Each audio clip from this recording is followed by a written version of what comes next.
It's the kind of crime that makes you furious. Millions of dollars set aside to help people struggling to find work gone. According to a state audit, people working for the state have stolen more than $6.7 million in unemployment benefits. Atlanta News First Zach Summers explains.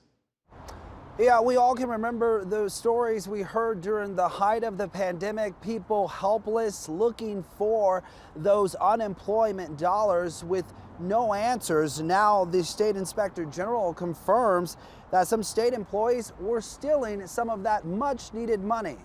The inspector general detailing in a letter the findings of an audit in which his office identified at least 280 full-time state employees who received unemployment payments when they shouldn't have. The payments, which totaled more than $6.7 million, went out in 2020 and 2021. Employees receiving an average payout of about $24,000. The fraud involving employees from several agencies, including the Georgia Department of Labor. An actual claims examiner with that office reportedly received more than $31,000. We spoke to the commissioner-elect for the Department of Labor, Bruce Thompson.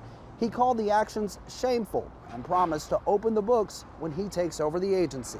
When you have the Attorney General's office, you have the IG that are identifying things and they've got to go to the US DOL to get that, that's a problem. There's always been a saying, when you're afraid to share something, there may be something to hide. We're intend to go in and find out what that is. And the Inspector General offered the following recommendations in order to continue to investigate this issue. He's asking the General Assembly to consider legislation that would extend the statute of limitations for prosecuting pandemic-related fraud. His office would also like to have administrative subpoena authority to independently obtain financial and government records.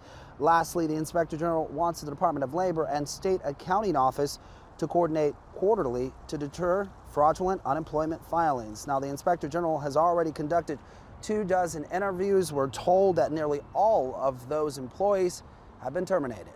In downtown Atlanta, Zach Summers, Atlanta News First.